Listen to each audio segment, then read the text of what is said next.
안녕하세요. 알파올입니다. 오늘은 드디어 스토캐스틱에 대해서 알려달라는 문의가 들어왔습니다. 스토캐스틱 역시 인기 많은 보조지표 중 하나입니다. 보조지표 시리즈 그 5번째로 스토캐스틱의 원리와 설정 방법, 매매 기법까지 10분 만에 요약해서 보도록 하겠습니다.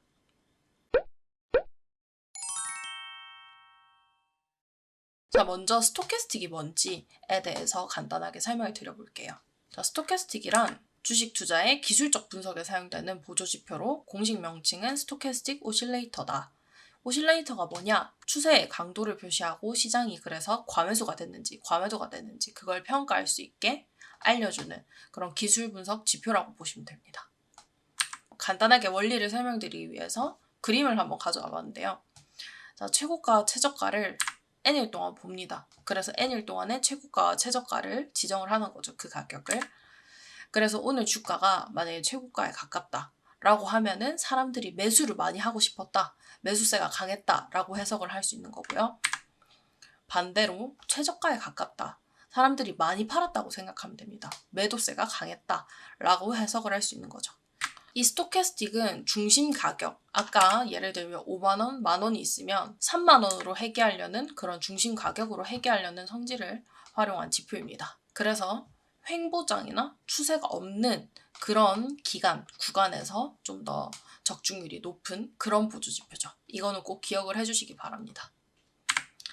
자, 그럼 스토캐스틱의 구성 요소는 무엇이 있냐? 선이 2가지가 있거든요. 자, 첫 번째는 %K입니다. 최근 N일간 그냥 편의상 K선이라고 할게요. 최근 N일간 최고가, 최저가, 당일 종가의 상관관계를 비교를 했다고 합니다. 이 상관관계는 백분율로 나타낼 거고요. 현재 가격이 어디쯤에 위치했는지, 최고가가 가까운지, 최저가가 가까운지 그걸 비교한 선이라고 보시면 됩니다. 식으로 표현하자면 이렇게 됐고요. 아까 최고가, 최저가 그 차이를 분모에 그리고 당일 종가 빼기 최저가, 즉 지금 현재의 가격이 어디에 있는지 그걸 분자에 넣는 겁니다. 그래서 퍼센트 100분율로 계산을 한다 했으니까 곱하기 100까지 하는 그런 거죠. 예시를 들어봅시다. 최고가가 5만원, 최저가가 만원이었다고 가정을 해볼게요. 근데 오늘 현재 가격이 2만원입니다. 그러면 이 최고가, 최저가 이걸 뺀 이 가격이 4만원이죠.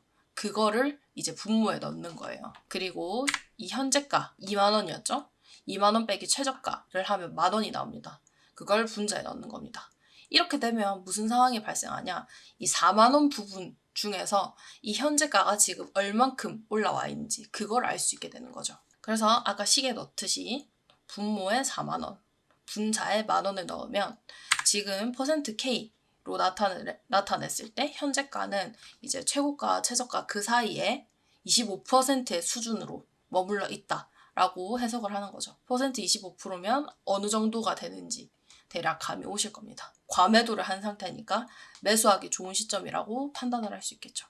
그래서 %D는 아까 구했잖아요. 이 %K, 현재가가 어디에 위치했는지를 나타내는 이 K선을 한 번 더 이동평균을 시킨 겁니다. 얼만큼? N일만큼 이동평균을 시켰다라고 봐주시면 되겠습니다. 그래서 이동평균을 시켰기 때문에 좀 부드러워졌죠? 아무래도 평균을 낸 거다 보니까 좀 부드러워졌다. 전문 용어로는 스무딩이라고 말하기도 합니다. 좀 알아야 될 게 있습니다. 스토캐스틱은 종류가 있습니다. 패스트 스토캐스틱이 있고 슬로우 스토캐스틱이 있습니다. 이렇게 2가지가 있는데 2가지 차이점이 있겠죠. 이 슬로우 스토캐스틱은 패스트 스토캐스틱의 %D 값을 받아와서 K로 쓰는 그런 종속적인 보조지표예요. 한번 이동평균을 한 그 %D를 K로 쓰겠다는 거죠. 그 다음 %D는 K를 한 번 더 이동평균을 시킨 겁니다. 그러니까 좀 더 한 번 더 스무딩이 되는 그런 결과를 가져올 수 있겠죠. 자, 그러면 각각의 특징이 있을 겁니다. 먼저 패스트 스토캐스틱은 아까 뾰족뾰족했던 거 기억나시나요? 주가에 예민하게 반응하기 때문에 매수 매도 타점이 너무 많이 찍혀요. 너무 자주 찍히기 때문에 예민하게 반응을 하기 때문에 다른 지표와 함께 섞어서 보는 걸 추천을 많이 드리고 있고요. 그래서 단독으로 쓰기에는 슬로우 스토캐스틱이 좀 더 일반적이고 보편적인 그런 성향이 있습니다. 주가에 상대적으로 좀 덜 민감하게 반응을 하고 그래서 단독으로 보기에는 패스트보다는 슬로우가 더 적합하다라고 이해를 해주시면 될 것 같습니다. 슬로우 스토캐스틱의 설정 값을 빠르게 정리를 해보겠습니다. 자, 슬로우 스토캐스틱은 이렇게 설정해야 될 변수가 3가지가 있는데요. 편의상 이 각각의 기간을 m, t 이렇게 3가지 알파벳으로 부르겠습니다. 이 기간 n은 뭘 뜻하냐? 최고점과 최고가를 찾는다고 했잖아요. 그 n일간의 기간을 n이라고 하고요. 이 m과 t는 우리가 구했던 그 K선을 한 번 더 이동평균시키고 또 이동평균을 시켰죠. 그때 사용하는 이동평균에 해당되는 그 값입니다. n이랑 mt는 살짝 성향이 다르죠. 보통 일반적으로 이 n은 n값은 5배수를 많이 쓰고 mt값은 3배수를 많이 쓴다고 해요. 물론 이건 다 자기 취향이지만, 그래서 기본적으로 많이 쓰는 값은 1255 순서대로 NMT입니다. 1255 그리고 1066 이렇게 많이 HTS에서도 기본 설정 값으로 설정되어 있고요. 많이 쓰이는 조합은 533, 20, 12, 12 아까 5배수, 3배수 말씀드렸는데 거기에 맞는 값을 같이 쓰는 조합으로 생각을 해주시면 될 것 같아요. 너무나도 당연하지만 이동평균이잖아요. 숫자가 작을수록 단기 매매에 유리하고 클수록 장기 매매에 적합한 그런 설정값의 성질을 갖고 있다라고 해석을 해주시면 될 것 같습니다. 자기 입맛에 맞게 골라서 선택을 해주시면 되는 부분이고요. 내가 좀 단기 매매를 좋아한다 하면은 533을 선택을 하시고, 나는 장기로 볼 거다 하면은 20, 12, 12 선택을 해주시면 되겠죠. 자, 그럼 이게 제일 궁금하고 중요하지 않겠습니까? 스토캐스틱의 매매 기법에 대해서 설명을 드려볼게요. 먼저 아까도 설명을 드렸지만 이 스토캐스틱이라는 보조지표는 횡보장이랑 박스권일 때 좀 더 적중률이 높은 유용한 보조지표라는 거 먼저 인지를 해주시면 좋을 것 같고, 제가 준비한 매매 기법은 2가지예요. 과매수, 과매도 매매 기법. 그 지점을 찾는 거죠.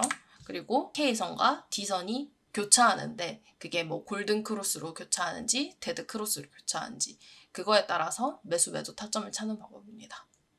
벌써 설명이 다 끝난 것 같은데, 과매수 과매도 지점을 찾는 거는 일단 예시를 들 때 제가 이 값을 썼다는 거 보여드리려고 가져왔고, 말씀을 드렸죠. 선이 백분율로 나타냈을 때 내 지금 현재 주가가 위에 있으면 위에 있을수록 과매수를 한 거죠. 많은 사람들이 사고 싶어서 계속 주가가 좀 위쪽에 있는 거고, 내려올수록 사람들이 많이 판 거라고 했죠. 스토캐스틱은 중앙으로 회귀하려는 성질이 있어서 그 과매수 과매도 지점에서 사고 파는 게 유리하겠죠. 그런 의미에서 과매수 지점은 80 이상, 즉 매도하는 타점이라고 보시면 되고, 과매도 지점, 사람들이 너무 많이 팔았어. 그래서 싸. 박앤세일이야. 그래서 사는 겁니다. 그래서 매수 타점이라고 봐주시면 될 것 같습니다. 과매수, 과매도 찾기 이 전략은 제가 생각하기에 직관적이고 쉬운 방법이라서 추천을 드리고 싶은 방법이에요. 왜냐면 너무 명확하잖아요. 원하는 게 뭔지도 확실히 알겠고. 그래서 직관적이고 쉽지만 방향성, 그러니까 추세가 크게 정해졌을 때는 안 먹힐 수도 있다는 점이 단점입니다. 또 예시를 보여드릴게요. 자, 삼성전자 올해 초, 작년 말 이쯤에는 계속 상승하는 모습을 보였죠. 이 스토캐스틱은 최고가, 최저가 그 사이를 찍어야 되는데 계속 매일매일 최고가를 갱신한단 말이죠.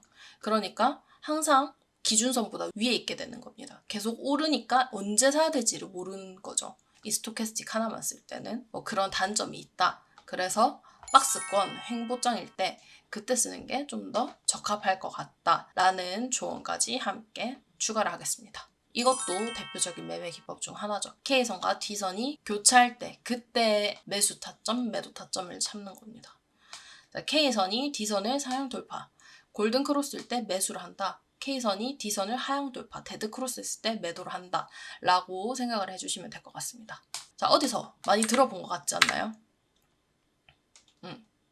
맞습니다. 이동평균선과 매우 유사한 기법이라고 봐주시면 되고, 실제로 이동평균선과 거의 똑같죠. D선도 K선을 이동평균시킨 거기 때문에. 그래서 대중적인 슬로우 스토캐스틱 매매 기법 중 하나이다 라고 봐주시면 될 것 같습니다. 운이 좋게도 알파스퀘어에서 이 K선과 D선이 골든 크로스 하는지 데드 크로스 하는지 그걸 짚어주는 기능이 있어요. 그래서 한번 같이 소개를 드리면 이용하시는 분들이 좀 더 편할 것 같아서 같이 붙여봅니다. 자, 매매 기법을 스토캐스틱 슬로우로 선택을 했고, 그 다음에 설정은 보조지표 메뉴에서 하시면 됩니다. 아까 NMT 이렇게 3개의 기간을 정했죠. 그거는 보조지표 부분을 클릭을 해주시면 됩니다. 보조지표를 누르면 옆에 이렇게 튀어나올 거예요. 그때 슬로우 스토캐스틱의 톱니바퀴를 누르면 이제 변수 기간을 설정을 할 수 있게 됩니다. 그래서 이제 골든 크로스일 때는 매수해라 이렇게 시그널을 찍어주고 데드 크로스 할 때는 매도해라 시그널을 찍어주게 됩니다. 그러니까 내가 눈 아프게 이거 지금 골든 크로스야 데드 크로스야 이렇게 찾아볼 필요가 없는 거죠. 그래서 K선과 D의 교차 매매 방법까지 같이 소개를 해봤습니다. 이렇게 많은 사랑을 받고 있는 스토캐스틱이라는 보조지표에 대해서 한번 정리를 해봤습니다. 원래는 10분을 예상했는데 좀 말이 길어진 것 같아서 죄송한 마음입니다.